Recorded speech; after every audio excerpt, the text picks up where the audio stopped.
Hi friends, today I am talking about the poem Keeping Quiet, and this poem is written by Pablo Neruda. And इसमें जो point है discuss करता है कैसे हमें piece और साइलेंस मेंटेन करना चाहिए, और इसलिए वो स्ट्रेस भी करता है कि हम सबको क्वाइट रहना चाहिए, हार्मलेस रहना चाहिए ह्यूमन बींग्स के लिए, एनिमल्स के लिए और एनवायरनमेंट के लिए। वो ये भी सजेस्ट करता है कि हमें पीस और हार्मनी को अगर मेंटेन करना है तो हमें रुकना होगा और इंट्रोसेप्ट मतलब खुद का अध्ययन करना होगा, खुद को समझना होगा। और जो राइमिंग स्कीम है पोएम की, वो the poem is written in free verse और इसमें कोई भी राइमिंग स्कीम नहीं है। Now begin with the first stanza. Now we will count to 12 and we will keep still. For once on the face of the earth, let's not speak in any language. Let's stop for 1 second and not move our arm so much. So इस paragraph में जो point है वो request करता है सबसे कि हमें 12 तक काउंट करना है अपने ही माइंड में और फिर थोड़ा रुकना है। अब मे बी ये 12 जो यहाँ पे पॉइंट का मतलब है, 12 से वो 12 आवर भी हो सकते हैं क्लॉक में, 12 मंथ भी हो सकते हैं ईयर में। और वो सबसे ये भी चाहता है कि वो सब स्टॉप रहे, शांत रहे। पॉइंट ये भी आर्ग्यू करता है सबसे कि वो किसी भी लैंग्वेज में ना बोले, क्योंकि सब जानते हैं कि बहुत जगह डिफरेंट लैंग्वेज बोली जाती है अर्थ पे, जो कभी कभी पीस में रुकावट बन जाती है। इसलिए वो लोगों से कहता है कि कोई भी बात ना करे। और सिर्फ यही नहीं, वो ये भी चाहता है कि हमें अपने आर्म्स को भी स्टॉर्म कर देना चाहिए।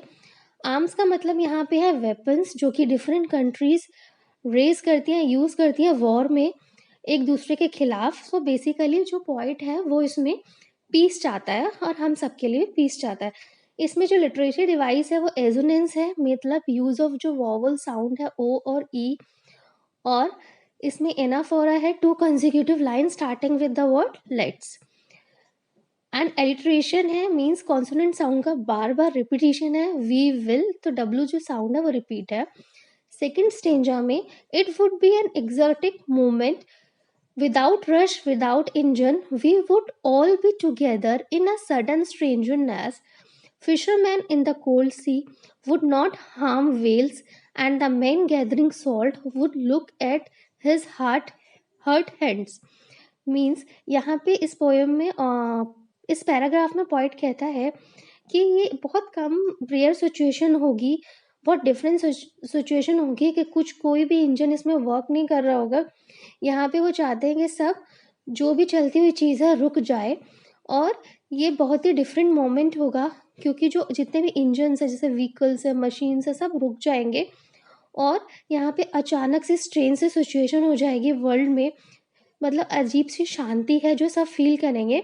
लोग इधर उधर भागेंगे नहीं, जो डेली रूटीन की चीज़ें हैं एक दूसरे के पीछे नहीं भागेंगे। फर्दर पॉइंट ये भी कहता है जो फिशरमैन है वो भी रुक जाएं और वो किसी भी वेल्स को सी में हार्म ना करे। और इसका मतलब ये भी है, जो पॉइंट है वो आर्ग्यू कर रहा है कि इससे क्या होगा कि कोई एनिमल को भी हार्म नहीं करेगा।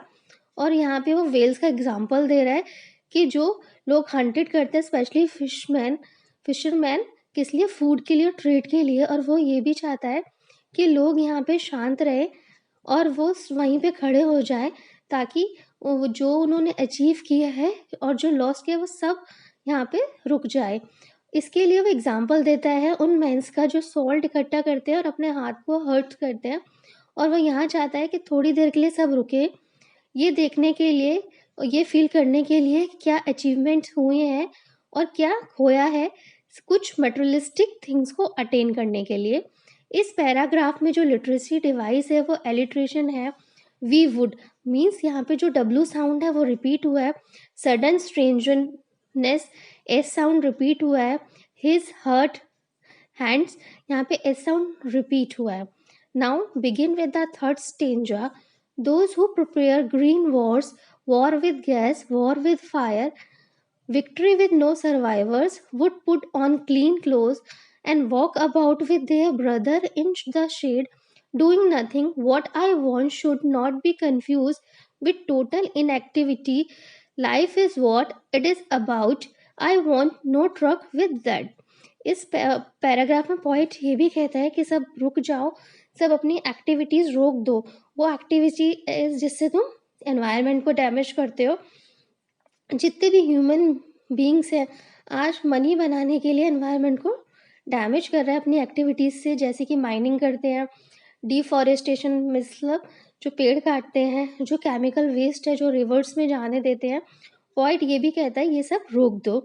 वो ये भी रिक्वेस्ट करता है लोगों से कि वॉर्स में इन्वॉल्व नहीं हो, क्योंकि इसमें कोई फ़ायदा नहीं है, कोई बेनिफिट नहीं है ऐसी जीत का जिसमें कोई भी ना बचे। और वो ये भी कहता है क्योंकि जो वायर्स है और जो एनवायरमेंटल डैमेज है वो इस अर्थ पे लाइफ ख़त्म कर देंगे।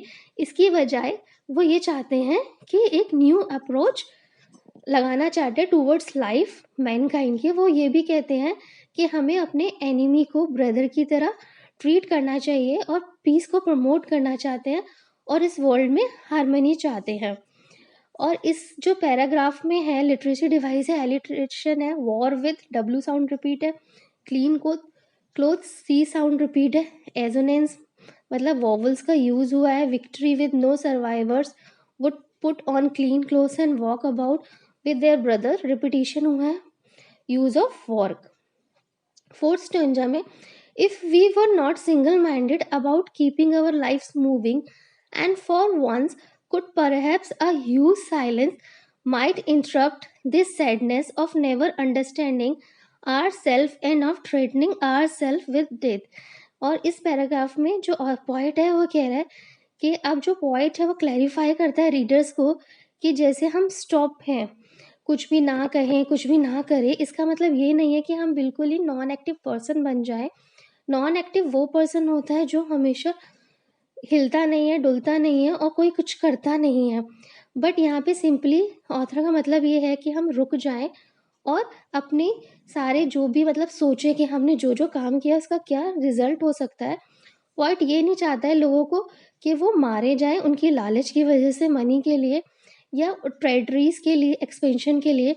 फर्दर वो कहता है कि जो मैन है कंटिन्यूसली वर्किंग, काम करता रहता है अपने टास्क को अचीव करने के लिए बिना उसके बारे में सोचे हुए, बिना उसके रिजल्ट के बारे में सोचे हुए। और वो डरता है कि जो पीपल हैं वो डरते हैं डेथ से, इसलिए वो बहुत सारी चीज़ें अचीव करना चाहते हैं थिंग्स डेथ से पहले। और वो आर्ग्यू कहता है कि आप थोड़ी देर रुक जाइए और कुछ मोमेंट के लिए फील करिए कि आपने अभी तक क्या अचीव किया है। यहाँ पे जो लाइफ है वो जीने के लिए है और वो चाहता है कि हमें यहाँ पे बहुत सी चीज़ें अचीव करनी है एक के बाद एक जो ह्यूमन है। बट अब पॉइंट कहता है कि ये वो टाइम है कि आप रुक जाओ और देखो कि हमने क्या अचीव किया है और क्या हमें एंजॉय करना चाहिए। और ये क्यों करना चाहिए पॉइंट कहता है क्योंकि ये आपको हेल्प करेगा कि आप अपने सैडनेस को ख़त्म कर सके।